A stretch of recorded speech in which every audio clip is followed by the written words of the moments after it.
தொடும்போது ஒரு வாட்டி காலுரசும் போது ஒரு வாட்டி கட்ட முடி மிஸ்ஸப்பட்ட ஒரு வாட்டி வந்துச்சே ஃபீலிங்ஸ் வண்டியா வந்துச்சே ஃபீலிங்ஸ் இப்போ வரைக்கும் ட்ரெண்டிங் ஒன்லே இருக்கிறது பாக்கும்போது ஒரு மாதிரி ஜாலியா இருக்கு.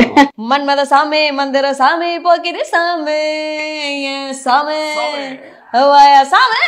சாமி சாமின்னு ஒரு பாட்டு பாடி இருக்கேன்னு யாருக்குமே பெருசா ரீச்சே ஆகல. ரீல்ஸ்ல வந்து ஒரு திடீர்னு ஒரு ஸ்பார்க் மாதிரி ஒண்ணு வர ஆரம்பிச்சு அதுக்கப்புறம் பெரிய ஒரு அடையாளம் கிடைச்சிச்சு. அல்லு அர்ஜுன் சாரும் ராஜலட்சுமி அந்த பாட்டு நல்லா பாடியிருந்தீங்கம்மா அப்படின்னாரு. அவர் சொல்ற இடத்துல பாடுறோம், சொல்ற பாட்டை பாடுறோம், ஆடுறோம் அப்படின்னு தான் நினைச்சிட்டு இருந்தேன். திடீர்னு ஒரு நாள் ஒரு 50 ரூபா காசு கொடுத்தாரு. 50 ரூபா கொஞ்ச நாள் கழிச்சு 100 ரூபாய் ஆச்சு. அது எப்போ 5 லட்சம் ஆச்சு. கிட்டத்தட்ட ஒரு 5000 மேடைகளுக்கு மேல பாடினாங்க. இப்போ ஃபர்ஸ்ட் நாடே கனடா. கிட்டத்தட்ட ஒரு 18 மணி நேரம் நாங்க வந்து பிளைட்லயே டிராவல் பண்ணோம். ரொம்ப கஷ்டப்பட்ட ஒரு சூழல்ல வந்து அவ வாங்கணும், வீட்டுல மண்ணெண்ணெய் இருக்கணும், அப்புறம் கடுகு இருக்கணும், இவ்வளவு இருக்கணும். ஆனா ஒரு 5 ரூபா 10 ரூபா இருந்தா ஒரு பார்சல் டீ வாங்கிட்டு வந்து எல்லாரும் குடிச்சலான்னு அங்க ஆரம்பிச்சது அந்த டீ குடிக்கிற அந்த ஹேபிட்ங்கிறது இன்னைக்கு வரைக்கும் அது இருக்கு. நைட்டுக்கு எங்க அப்பா அம்மா செய்யறது நாங்க அன்றாடத்துல காலையில சாப்பிடுவோம். மத்தியானத்துக்கு பெரும்பாலும் சாப்பாடு இருக்காது. 4-5 மணி நேரம் நான் வேற ஏதாவது ஒரு வேலையா இருந்தேனாலே இன்னைக்கு முழுக்க வாக்கிய ஞாபகமே வரல. போர் அடிக்கலையா? 24 மணி நேரம் கூட தானே இருக்கேன். 3 years of recreation அப்படின்னு சொல்லி பண்ணிடுவோமா? இதே போஸ் இப்ப கொடுங்க. நான் வந்து முருக பக்தை, அதனால வந்துட்டு பல்வேறு வடிவங்கள்ல முருகன் இருப்பாரு. நாட்டுப்புற பாடகர் அப்படின்னு சொன்னாலே ராஜலட்சுமி செந்தில் தான் எல்லாருக்கும் ஞாபகத்துக்கு வரும். இப்போ புஷ்பா 2ல அவங்க பாடின ஃபீலிங் சாங் ரொம்பவே ட்ரெண்டிங்ல இருக்கு அண்ட் பலருக்கும் ரொம்ப ஃபீலிங்கா இருக்கு அந்த பாட்டு கேட்கும் போது. நான் ரொம்ப எக்ஸைட்டடா அவங்க வீட்டுல அவங்களை மீட் பண்ண வந்திருக்கேன். வாங்க உங்க வீட்டுக்குள்ள போலாம். வணக்கம் வணக்கம் வணக்கம். ஆஹா, ஒரே மங்களகரமா வரவேற்கிறீங்க வீட்டுக்குள்ள வரும்போதே. வாழ்த்துக்கள் உங்க 2 பேருக்கும். புஷ்பா 2ஓட ஃபீலிங் சாங் வந்து எல்லாரோட ஃபீலிங்கா கொண்டு போயிட்டு இருக்கு. எவ்வளவு மகிழ்ச்சியா இருக்கு இந்த ரெஸ்பான்ஸ பாக்கும்போது. எங்களுக்குமே வந்து ஒரு சின்ன கேப்புக்கு அப்புறம் திடீர்னு வந்து ஒரு பெரிய படத்துல ஒரு பாட்டு கிடைச்சு அதுவும் இப்போ வரைக்கும் ட்ரெண்டிங் ஒன்லே இருக்கிறது பாக்கும்போது ஒரு மாதிரி ஜாலியா இருக்கு. சோ இப்போ ஃபர்ஸ்ட் வந்த உடனே என்ன ரொம்ப அட்ராக்ட் பண்ணது இந்த ஒரு ஓவரால் அழகான ஷோகேஸ் தான். இதுல பாத்தீங்கன்னா உங்களோட ஒவ்வொரு அவார்ட்ஸ், ஐ திங்க் அந்த ஒவ்வொரு அவார்டும் ஒரு சாதனைகள் இல்லவா? அதுக்கு பின்னாடி ஒரு பெரிய கதைகள் இருக்கும்.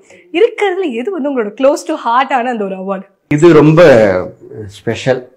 அது ஏன்னா முதல்ல எங்க பசங்களை நான் மலேசியா கூட்டி போயிருந்தப்போ ஒரு ஞாபகமா இருக்கட்டுமேனு வாங்கினது.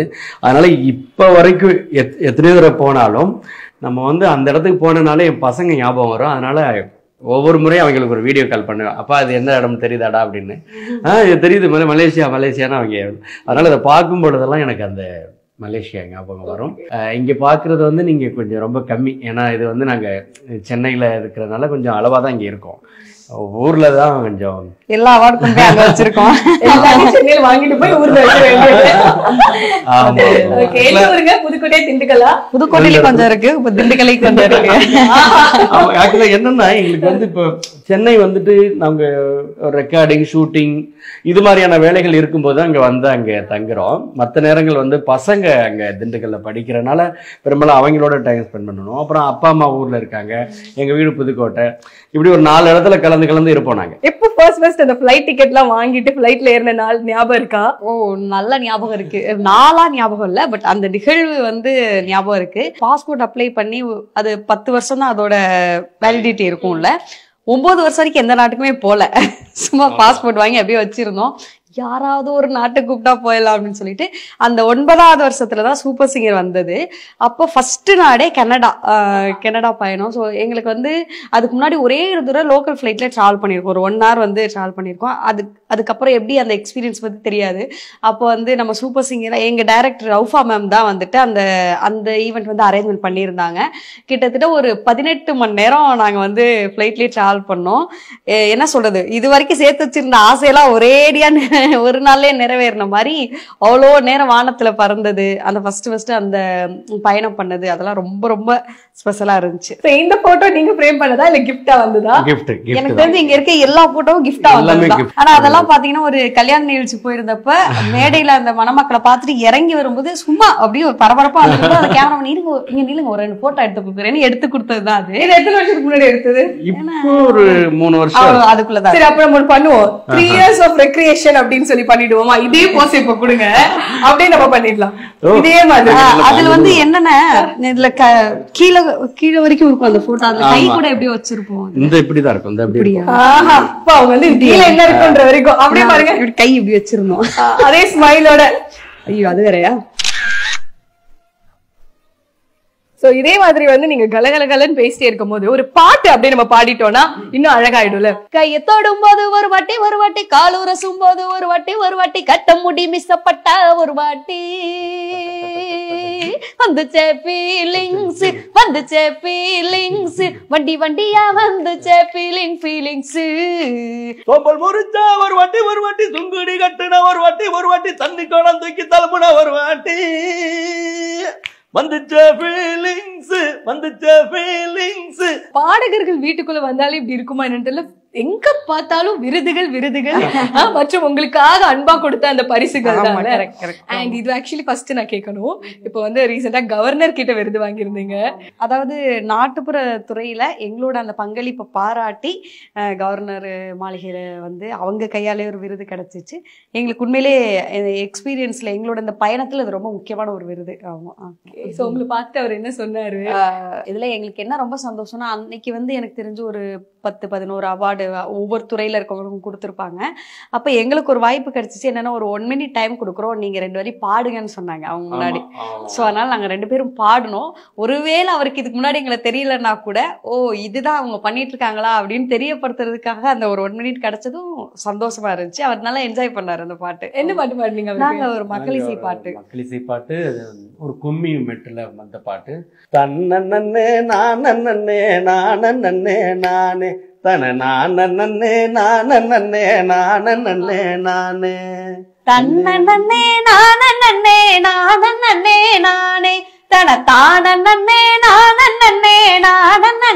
நானே. அம்மா பாடும் தாலாட்டுல நம்ம கலை தொடக்கம். இந்த அழகு கலையை ரசிக்க வந்த உங்களுக்கும் வணக்கம். அம்மா பாடும் தாலாட்டுல நம்ம கலை தொடக்கம். இந்த அழகு கலையை ரசிக்க வந்த உங்களுக்கு வணக்கம். அந்த மாதிரி எவ்வளவு மேடைகள் பாடி இருப்பீங்க? கிட்டத்தட்ட ஒரு 5000 மேடைகளுக்கு மேல பாடினோம். இந்த ஜேர்னி வந்துட்டு ஒரு சின்ன வயசுல இருந்து ஆரம்பிச்சது. எனக்கு நினைவு தெரிஞ்சு ஒரு 8 வயசு எல்லாம் பாட ஆரம்பிச்சிட்டேன். ஒரு 10 வயசுலாம் அரங்கேற்ற மாதிரி அப்படி ஆரம்பிச்சது. அதுக்கப்புறமா கிட்டத்தட்ட ஒரு 30 ஆண்டுகளா பயணிச்சிட்டு இருக்கு. ஆக்சுவலி உங்க வீட்டுக்குள்ள வந்தோடனே எனக்கு பர்சனலா ரொம்ப ஃபேவரட்டான பிளேஸ்னா இதுதான். ரொம்ப அழகா ஆர்கனைஸ் பண்ணி வச்சிருக்கீங்க. எவ்வளவு தெய்வீக பாடல்கள் நீங்க பாடிருக்கீங்கன்னு தெரியும் 2 பேருமே. உங்களோட பூஜை ரூம் பத்தி எங்களுக்கு சொல்லலாம். நாங்க வந்து எல்லா வீட்லயுமே வந்துட்டு பூஜை ரூமுக்கு கொஞ்சம் முக்கியத்துவம் அதிகமாவே கொடுப்போம்.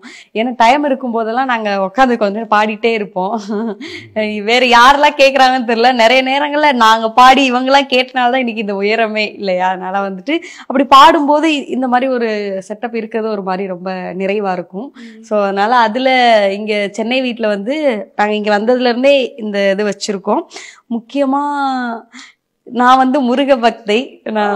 அதனால வந்துட்டு பல்வேறு வடிவங்கள்ல முருகன் இருப்பாரு. இந்த பக்கம் ஒரு முருகன் குடும்பத்தோட இருப்பாரு. அவர் வந்து மலேசியா முருகனோட குட்டி முருகன் அங்க இருக்காரு. அப்புறம் இது 3மே பாத்தீங்கன்னா 2 நாள் முன்னாடிதான் யுவராணின்னு சொல்லி ஒரு சிஸ்டர் ஒருத்தாங்க திடீர்னு ஒரு நாள் பார்க்க வரணும்னு சொல்லி வந்து இதெல்லாம் வந்து எனக்கு கிஃப்ட் பண்ணாங்க. எனக்கு பயங்கர ஒரு ஆச்சரியமா இருந்துச்சு. ஏன்னா அன்னைக்கு காலையில தான் முருகனுக்காக ஒரு வேண்டுதல் ஒண்ணு வச்சு சாமி கும்பிட்டுட்டு இருந்தேன். சாமி கும்பிட்டுருக்கோம், முருகனுக்கு கேட்டுச்சா கேட்கலையா அப்படியெல்லாம் நினைச்சிட்டு இருக்கேன். சாயங்காலம் பார்த்தா அவங்க வந்து இந்த மாதிரி இவ்வளவு பெரிய வேலு அப்புறம் வந்து முருகன் சிலை, அப்புறம் வந்து விளக்கு, இதெல்லாம் அந்த காலண்டர், இது எல்லாமே அவங்க கொடுத்ததுதான். எல்லாமே கொண்டு வந்து கொடுத்தாரு. எனக்கு ஒரு மாதிரி செம்ம குஸ்பமா இருந்துச்சு. எப்படி முருகரே தேடி வந்துட்டாரு. அது அப்படிதான் இருந்துச்சு. அது அப்படிதான் அந்த அவங்க திருச்செந்தூர் முருகன் வரைக்கும் எல்லாமே அவங்க கொண்டு வந்து கொடுத்ததுதான் இப்ப. சோ அது ஒரு மாதிரி மறக்க முடியாத ஒரு நாளா இருந்துச்சு அந்த நாள். சோ ஐயப்பர் பக்தர் இவரு, அதனால ஐயப்பர் இருப்பாரு. சோ உங்களோட கிச்சன்ல இருக்கும். இப்போ இந்த சாப்பாடு அப்படிங்கிற ஒரு விஷயம் பாத்தீங்க அப்படின்னா கண்டிப்பா அந்த வீட்டோட தலைவி மனைவி வந்து பாசமா சமைச்சு கொடுப்பாங்கல்ல. இவங்க வந்து ஆமா ஆமான்றாங்க. சமைச்சு கொடுப்பாங்களா சார்? இல்ல எனக்கு வந்து என்னன்னா அவரு வந்து சில விஷயங்கள் ரொம்ப விரும்பி சாப்பிடுவாருன்னு தெரியும். அதையாவது கொஞ்சம் சில நேரங்கள சிரத்தை எடுத்து சமைச்சு கொடுக்குற ஒரு பக்கம், ஆனா சாப்பிடும்போது பக்கத்துல இருக்கணும்னு நினைப்பேன். அது இருப்பாங்க, வேலையா இருந்தாலும் பக்கத்துல இருப்பாங்க. ஏது அந்த பக்கத்துல இருக்கணும் என்னவோ அவர் சொல்லுவாரு எப்பவுமே. அவர் வந்து எப்படின்னா ரொம்ப மேக்சிமம் நான் இருக்கணும். நான் ஒருவேளை வெளியில எங்க இருக்கேன்னா அவங்க அம்மா இருக்கலாம், இல்லைன்னா அவங்க அக்கா இருக்கலாம். இந்த தங்கச்சி யாராவது அந்த மாதிரி அக்கா தங்கச்சி இவங்க இருந்தா மட்டும்தான் அவருக்கு வந்து ஒரு மாதிரி ஒரு கம்ஃபர்டபுளா இருக்கும். ஏதாவது ஒரு கெஸ்டா போயிருக்கோம் அங்கே அது ஓகே. பட் ஆனா வீட்டுல சாப்பிடும்போது வேற யாராவது இருந்தா ரொம்ப ஒரு மாதிரி அன்கம்ஃபர்டபுளா, எங்க இருக்க ராஜி ராஜி ராஜின்னு இருப்பாரு. அதனால அவருக்கு எப்பவுமே அது கூட இருக்கணும் சாப்பிடும்போது. அண்ட் இப்போ வந்து இவங்க சமைக்கிறதுல எது உங்களுக்கு ரொம்ப ஃபேவரட், ரொம்ப பிடிச்ச? இல்ல நிறைய அப்பப்போ செய்வாங்க, ஏதாவது புதுசு புதுசா ட்ரை பண்ணுவாங்க. ஃபர்ஸ்ட் டைம் செய்யும் பொழுது எதையுமே நல்லா செய்வாங்க. அடுத்தடுத்து செய்யும்போது அன்னைக்கு சூப்பரா ஒண்ணு செஞ்சு கொடுத்தலாமா, அது மாதிரி ஒண்ணு செய்யலாம் அப்படின்னா அடுத்த தடவை கொஞ்சம் வேற மாதிரி செஞ்சிருப்பாங்க. அது கரெக்டா வந்திருக்கும். திருப்பி அதை கேட்கும் போது என்ன பண்ணுவேன்னா வீடியோ ஏதோ ஒரு வீடியோ பார்ப்போம், இது சூப்பரா இருக்கு, இது செஞ்சா ஒரு விரும்பி சாப்பிடுவாருன்ட்டு வீடியோ ஆன் பண்ணி வச்சுட்டு கடுகு போடணும், போடணும், இதெல்லாம் வச்சு அந்த ஃபர்ஸ்ட் டைம் வந்து அது எப்படியாவது ஒரு சூப்பரா நல்ல பேர் வாங்கின்னு செஞ்சிடறேன். ஆனா அடுத்த தடவை பண்ணும்போது நமக்கு என்னன்னா கழுகு தானே நமக்கு தெரியும் போட்டலாம், அடுத்து என்ன இஞ்சி தானே அதெல்லாம் போடலாம்னு போட்டோன்னே இது என்ன அது அன்னைக்கு செஞ்சதான் பாரு. ஆமா அதுதான் அது. ஓ சரி சரி அன்னைக்கு நல்லா இருக்கும். நாட்டுக்கோழி சுதாரிச்சுட்டாரு, விட்டு கொடுக்க மாட்டேங்கிறாரு. ஆட்டுக்கறி தோசை ஆக்சுவலா நான் நல்லா ஊத்துவேன். நீங்க வந்து வாய்ப்பு இருந்தவரை சாப்பிடுவாங்க கண்டிப்பா. தோசை ஊத்திக்கிட்டு தான் எங்க அண்ணி எல்லாம் சொல்லுவாங்க, நீ தோசை ஊத்தி கொடுத்த அன்னைக்குதான் நல்லா நிறைவா சாப்பிட்டேன் அப்படின்னு. ரொம்ப நைஸா பையனும் சொல்லுவான், அம்மா அப்பா அடா இந்த மாதிரிதான் தோசை ஊத்தணும் அப்படின்னு சொல்லிட்டு இருப்பான். ரொம்ப பிடிக்கும். ஆனா இப்போ நீங்க இன்னைக்கு இவ்வளவு விஷயங்கள் இருந்தாலும் அந்த ஆரம்ப காலத்துல சாப்பாடுக்கு கஷ்டப்படக்கூடிய நாட்கள் இருந்திருக்கும்ல. நைட்டுக்கு எங்க அப்பா அம்மா செய்யறது நாங்க அடுத்த நாள் காலையில சாப்பிடுவோம். மத்தியானத்துக்கு பெரும்பாலும் சாப்பாடு இருக்காது, கொஞ்சம் கொஞ்சம் இருக்கும். கொஞ்சம் அதை நீராரம் ஊற்றி அப்படியே சாப்பிட்டுட்டு அதில் எங்க அப்பை சொல்லுவோம்ல, எங்க அப்பாவோட அம்மா, அந்த எங்க அப்பை வந்து அது சாப்பிடாது, மத்தியானமே சாப்பிடாது. இல்லை உங்க அம்மாவுக்கு கிடக்கட்டப்பா, வேலைக்கு போயிட்டு வரவா ஏதாவது சாப்பிடட்டும் அப்படின்னு. அந்த மாதிரியெல்லாம் இருந்ததுனால எனக்கு என்ன தோணுச்சுன்னா, இதுக்கப்புறம் கூட மத்தியான சாப்பாடு நம்ம ஊர்ல இருக்க ஒரு 60 வயசுக்கு மேல இருக்கிற பெரியவங்களுக்கெல்லாம் கூட கொடுக்கலாமே அப்படிலாம் தோணிட்டு இருந்துச்சு. ஆனால் என்ன ஒன்று, நாங்கள் அப்படி ட்ராவலிங்லேயே இருக்கிறனால அதை யார் பார்க்குறதுங்கிற ஒரு இதனால அப்படி இருக்குது.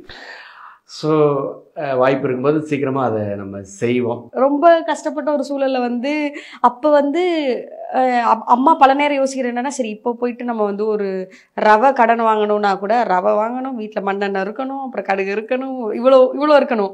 ஆனால் ஒரு 5 ரூபா 10 ரூபா இருந்தால் ஒரு பார்சல் டீ வாங்கிட்டு வந்து எல்லாரும் குடிச்சலான்னு அங்க ஆரம்பிச்சது அந்த டீ குடிக்கிற அந்த ஹேபிட்ங்கிறது இன்னைக்கு வரைக்கும் அது இருக்கு. ஸோ நிறைய நேரங்கள்ல நிறைய வேளை சாப்பாடை டீ வந்து ஃபுல்ஃபில் பண்ணியிருக்காது.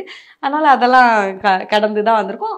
பட் என்ன சொல்றது, எல்லாருமே சொல்ற மாதிரிதான், எல்லாருமே ஒரு நிலைக்கு வர்றதுக்கு முன்னாடி ஒரு கஷ்டம் பட்டுட்டு தான் வரணும். அதனால அது ஐயோ நான் இந்த உலகத்திலே நான் மட்டும்தான் ரொம்ப கஷ்டப்பட்டேன் அதெல்லாம் இல்ல, கஷ்டப்பட்டோம். ஆனா அப்பவும் நாங்க ரொம்ப சந்தோஷமா தான் இருந்தோம். ஃபர்ஸ்ட் வந்தோடனே நீங்க ஒரு விஷயம் சொன்னீங்க, எங்களோட வாழ்க்கை சூப்பர் சிங்கருக்கு முன்னாடி அதுக்கப்புறம் அப்படின்னு சொல்லலான்னு. ஸோ எந்த விஷயங்கள்லாம் உங்களுக்கு முன்னாடி இல்ல சூப்பர் சிங்கர் அப்புறம் ரொம்ப அழகா மாறுச்சு? நிறைய விஷயங்கள் இருக்கு. இதுக்கு ஒரு ஒரு நாட்டுப்புற கலைஞரை ஒரு அடையாளம் கூட, அதுக்கு முன்னாடி ஒரு சும்மா நம்ம ஒரு சின்னதாக ஒரு குறுகிய வட்டத்துக்குள்ளே தான் எங்களுடைய நிகழ்ச்சிகள், நாங்கள் எங்களுடைய திறமைகள் அப்படிங்கிற மாதிரி எல்லாமே அந்த புதுக்கோட்டைன்னா அதை சுற்றி இருக்கக்கூடிய நகரங்களுக்குள்ளே தான் இருக்கும். இன்றைக்கி நாங்கள் உலக நாடுகள் கிட்டத்தட்ட ஒரு 20 நாடுகளுக்கு மேலே போயிட்டு வந்திருக்கிறோம். அதுலேயும் அமெரிக்கா மாதிரியான நாடுகளுக்கெல்லாம் இதோட ஒரு 3 முறையோ 4 முறை போயிட்டு வந்துட்டோம். கனடா ஒரு 2, இந்த மாதிரி. அதான் சொன்னமே, நாங்கள் இதுக்கு முன்னாடி சொன்ன மாதிரி ஒரு பாஸ்போர்ட் எடுத்து ஒரு 8 வருஷம் வரைக்கும் அதில் எந்த ஒரு பதிவுமே இல்லை. சரி இந்த 2 வருஷம் அப்புறம் ரெனியூவல் பண்ணணும் தான் நினச்சிட்டு இருக்கிறது தான் பார்த்தா அந்த பாஸ்போர்ட்டே வந்து ஃபில் ஆகிற அளவுக்கு நாங்கள் நாடுகள் சுற்றினோம். அந்த மாதிரிலாம் இது மட்டும் இல்லை, ஒரு நிறைய சினிமா வாய்ப்பு கூட அதுக்கு முன்னாடியும் நாங்கள் பாடியிருக்கோம், நிறைய மேடைகளில் பாடியிருக்கோம், நிறைய பாடல்களுக்கு இசையமைப்பாளர்கள் ட்ரை பண்ணோம்னா நாங்கள் சின்ன சின்ன முயற்சிகள் எடுத்திருக்கிறோம். அப்படிலாம் இல்லை. ஆனால் இப்போ சூப்பர் சிங்கருக்கு அப்புறமா கிட்டத்தட்ட எனக்கு தெரிஞ்சு ஒரு குறைஞ்ச ஒரு 75-100 பாடல்களாக நாங்கள் பாடியிருப்போம். சின்ன படம் பெரிய படம்னு அது மாதிரியாவது நாங்கள் பாடியிருப்போம். ஸோ இப்போ ராஜன் நீங்க சொல்லுங்க, என்னன்னா ஒரு பெண் அப்படின்னு இருக்கும்போது பல கனவுகளோடு முன்னாடி வராங்கன்னா முன்னாடி வந்து தடைகள் வரும், பல தடைகள் வரும். அதுல வந்து கணவன் கூட இருந்தாலுமே தனிமையான நாட்கள் இருந்திருக்கும். நீங்க போராடின ஒரு சில போராட்டங்கள்லாம் இருக்கும்ல, அந்த நாட்கள்லாம் இப்போ யோசிக்கும் போது ஞாபகம் வருதா? ஆக்சுவலா எனக்கு வந்து கரெக்ட் தான். ஏன்னா இப்ப எனக்கு அவர் பலம் அவருக்கு நான் பலங்கிற மாதிரி இப்ப இருக்கும். இப்ப 2 பேருக்குமே வந்து தனியா சில விஷயங்களை ஃபேஸ் பண்ணும்போது அது எப்படி இருக்கும்னே, இப்போ ஒரு மேடையில இருக்கும்போதே நான் இல்லாத ஒரு மேடை எப்படி இருக்கும்னு அவருக்கு பெருசா ஐடியாவே இருக்காது. அவர் இல்லைன்னா அந்த மேடையில எப்படி நம்ம கொண்டு போக போறோம்னு எனக்குமே ஐடியா இல்லை. மேடையிலயும் அப்படிதான், வாழ்க்கையிலயும் அப்படிதான். எல்லா விஷயங்களையும் நானும் இருக்கிறேன், அவரும் இருக்காரு. ஆனா அதுக்கு முன்னாடி கிட்டத்தட்ட நான் திருமணத்துக்கு முன்னாடியே ஒரு 10-12 வருஷம் மேடை பாடகியா தான் இருந்தேன். அப்போ ஒரு தனியா ஒரு பொண்ணா அந்த துறையில இருக்கும்போது நிறைய ஸ்ட்ரகிள்ஸ் எல்லாம் இருந்துச்சு. எல்லா பெண்களுக்கும் வந்து அதுவும் முக்கியமா பொது வாழ்க்கையில கலைத்துறையில அது இன்னைக்கு வரைக்கும் இருக்கு. அப்போ வந்து நிறைய ஸ்ட்ரகிள்ஸ் எல்லாம் இருந்துச்சு. எப்பவுமே தோன்ற ஒரே ஒரு விஷயம் என்னன்னா, நமக்கு ஒரு விஷயம் ரொம்ப பிடிச்சிருக்குன்னா அது கூட சேர்ந்து ஸ்ட்ரகிள்லாம் வரதா செய்யும். பிடிச்சிருக்குல்ல, அதனால வந்துட்டு அதை நம்ம எதிர்கொண்டுதான் ஆகணும் அப்படிங்கிற மாதிரி அதுல ரொம்ப தெளிவா அப்பவே தெளிவா இருந்தோம். இப்போ வரைக்குமே அந்த ஒரு தெளிவோட இருக்கும். ஸ்ட்ரகிள்ஸ் நிறைய வருது, பட் இருந்தாலும் ஒருத்தருக்கு ஒருத்தர் கூட கூட இருந்துக்கிறது எங்களுக்கு அது ஒரு பெரிய பலம். ஆமா, 4-5 மணி நேரம் நான் வேற ஏதாவது ஒரு வேலையா இருந்தேனாலே இன்னைக்கு முழுக்க உனக்கு ஞாபகமே வரல, போர் அடிக்கலையா, 24 மணி நேரம் கூட தானே இருக்கேன் அப்படிங்கிற மாதிரி இருக்கும். பாத்தீங்கன்னா நாங்க கடைசிக்கு ஒன்னாதான் சேர்ந்து அதாவது கார்லேயே தான் போயிட்டு இருப்போம், கார்லேயே ட்ராவல் பண்ணுவோம், ஒன்றா போய் ஒரே ரூமில் தான் இருந்து ரெடி ஆவோம் இதுக்கு போகிறதுக்கு, ப்ரோக்ராம் போகிறதுக்கு. முடிச்சுட்டு நம்ம ஒன்றா வருவோம், வந்து ஒன்றா தான் தூங்கி எழுந்திரிச்சு. ஆனால் கொஞ்ச நேரம் ஒரு 4 மணி நேரம் 3 மணி நேரம்லாம் ஆயிடுச்சுன்னா என்னமோ பக்கத்தில் இருக்கணும், எங்கேயா போவேன், என்னதான் பண்ணுவேன் அப்படிங்கிற மாதிரி ஆயிடும். அண்ட் நம்ம இப்போ புஷ்பாக்கு வரலாம். முதல் பாகம் புஷ்பா பார்ட் 1க்கு வந்து எப்படி உங்களுக்கு ஆப்பர்ச்சுனிட்டி கிடைச்சது? அண்ட் சாமி பாட்டு வந்து எப்பா இன்னைக்கு வரைக்கும் வந்து எல்லாரோட மனசுலயும் வந்து அந்த வைப் நீங்காமலே இருக்கு. ஸோ எப்படி ஆரம்பிச்சது இந்த ஒரு பயணம்? அந்த தெலுங்குல எல்லா ஒர்க்கும் முடிச்சிட்டாங்க. வேற மொழிகள்ல வந்து அந்த பாடல்களை பாடுறதுக்காக அந்தந்த ஃபீல்ட்ல இருக்கக்கூடிய ஃபோக் சிங்கர்ஸ் வந்து தேடிட்டு இருக்கும்போது எப்படி சாருக்கு என்னை தெரியும்னு எனக்கு தெரியல. ஆனா மேனேஜர் சார் தான் வந்து கூப்பிட்டுருந்தாங்க எனக்கு அந்த சாமி பாட்டப்ப ஒரு சாங் இருக்கு பாடலாம் சொல்லிட்டு போய் அந்த பாட்டெல்லாம் கேட்டோன்னே பயங்கர வைபா இருந்துச்சு, எனக்கு சூப்பரா இருக்கு இந்த பாட்டு அப்படி சொல்லிட்டு அது பாடிட்டு அப்புறம் அப்ப தேவி ஸ்ரீ பிரசாத் சார் வந்திருந்தாங்க. சம்டைம்ஸ் வந்து சவுண்ட் இன்ஜினியர்ஸ் அப்புறம் சாரோட டீம்ல இருக்கவங்கலாம் வந்து எடுப்பாங்க. அன்னைக்கு சாரே வந்தாரு, வந்துட்டு கேட்டுட்டு ராஜலட்சுமி சூப்பரா இருக்கு, நீங்க தான் பாருங்க அப்படியே பாடிருங்க அப்படின்னு சொல்லி அந்த டைட்டில் பாடியிருந்தோம். எனக்கு அந்த பாட்டு பாடி முடிச்சு அந்த படம் ரிலீஸ் ஆகி அந்த பாட்டு ரிலீஸ் ஆகி ஒரு வாரம் 2 வாரம் வரைக்கும் யாருக்குமே தெரியாது. நான் எல்லாத்தையும் சொல்லிட்டு இருப்பேன் சாமின்னு ஒரு பாட்டு பாடியிருக்கேன்னு. யாருக்குமே பெருசா ரீச்சே ஆகல. ஒரு 2 வாரம் கழிச்சு அந்த ரீல்ஸ்ல வந்து ஒரு திடீர்னு ஒரு ஸ்பார்க் மாதிரி ஒண்ணு வர ஆரம்பிச்சு, அதுக்கப்புறம் பெரிய ஒரு அடையாளம் கிடைச்சிச்சு. இப்ப அதை பாடிடுவோமா? பாடலாம். நீ இல்லாம நான் போகும் பாத கல்லும் முள்ளும் குத்துதடா சாமி, ஏ சாமி ஏ சாமி வாயா சாமி, மன்மத சாமி மந்திர சாமி போக்கிரி சாமி, ஏ சாமி வாயா சாமி, மன்மத சாமி மந்திர சாமி போக்கிரி சாமி. ஆக்சுவலி அந்த பாட்டை வந்து இவங்க பாடினாங்க அப்படின்னு தெரிஞ்சதுக்கு அப்புறமே ரொம்ப சந்தோஷமா இருந்துச்சு. அல்லு அர்ஜுன் சாரும் வந்து ராஜலட்சுமி அந்த பாட்டு நல்லா பாடியிருந்தீங்கம்மா அப்படின்னாரு. அதெல்லாம் ரொம்ப சந்தோஷமா. இப்ப என்ன சொன்னாரு புஷ்பா 2 பாட்டுக்கு? இப்போ வந்துட்டு நாங்க இந்த நம்ம சென்னையில தான் இது பண்ணாங்க, இந்த ஒரு ப்ரொமோஷனுக்காக ஒரு இது பண்ணாங்க. அப்போ வந்துட்டு அன்னைக்கு சொல்லிட்டே இருந்தேன், இது நம்ம போய் ஒரு ஹாய் சொல்லலாங்க அப்படின்னு சொன்னேன். இல்லை அவங்க பிஸியாக இருக்காங்க. போய் பார்த்தா டக்குன்னு நாங்கள் போய் சார் அப்படின்னு பார்த்து ஹேண்ட் ஷேக் பண்ணி பேசிகிட்டு இருக்கும்போதே டிஎஸ்பி சார் வந்து இவங்க ராஜலட்சுமி செந்தில் தெரியுமே நம்ம லாஸ்ட் டைம் பார்த்தோம்ல அவங்க இங்கே பார்த்தோம்ல அப்படின்னாங்க. ஆமாம், இந்த படத்துலையுமே ஒரு பாட்டு பாடியிருக்காங்கன்னாங்க. அப்படியே ஓ ஆமா அந்த ஃபீலிங் சாங் அவங்க தான். ஓ சூப்பர் சூப்பர் சூப்பர் அப்படின்னு. அண்ட் ரேஷ்மிகா அவர்களுக்கு தெரியுமா அந்த சாமி ஸ்டெப்புக்கு பின்னாடி ஒரு உயிர் கொடுத்ததே நீங்க தான். தமிழ்ல எல்லாரும் அவங்களை கொண்டாடினதுக்கு, அந்த ஸ்டெப்பை கொண்டாடினதுக்காக இருக்கட்டும், அந்த பாட்டை விரும்பி பார்த்ததுக்கே நீங்க ஒரு பெரிய காரணம்னு தெரியுமா? அப்படிலாம் இல்ல. ஆனா நான் அவங்கள்ட்ட இந்த தடவை பார்க்கும்போது சொன்னேன், இந்த மாதிரி சாமி சாமி சாங் வந்து தமிழ் வருஷம் நான் தான் பண்ணேன். ஓ சூப்பர் சூப்பர் கங்கராஜ் அப்படின்னு சொல்லி சொன்னாங்க. ரொம்ப டைம் அந்த நேரத்துல பேச முடியல, ஆனா நல்லா ரிசீவ் பண்ணிக்கிட்டாங்க. ஆமா. முதல்ல வாங்கின அந்த பேமெண்ட், அந்த ஒரு சம்பளம் ஞாபகம் இருக்கா? முதல்ல வாங்கினது எவ்வளவு ரூபான்னு சொல்ல முடியுமா? எனக்கு ஞாபகம் இருக்கு. என்னன்னா நான் இந்த துறைக்கு வந்த முக்கிய காரணம் எங்க மச்சான் செல்லத்தங்கையான்னு சொல்லிட்டு அவர் தான் என்னை இந்த துறைக்கு அறிமுகப்படுத்தினவர். அப்போ ரொம்ப காலமாக சரி மச்சான் கூட போகிறோம், மச்சானோட அவர் சொல்கிற இடத்துல பாடுறோம், சொல்கிற பாட்டை பாடுறோம் ஆடுறோம் அப்படின்னு தான் நினச்சிட்டு இருந்தேன். திடீர்னு ஒரு நாள் ஒரு 50 ரூபா காசு கொடுத்தார். 50 ரூபா நான் சொல்கிறது கிட்டத்தட்ட ஒரு 25 வருஷத்துக்கு முன்னாடி இருக்கும். அப்போ ஒரு 50 ரூபா கொடுத்து இதை கொண்டு வீட்டில் கொடுனாரு.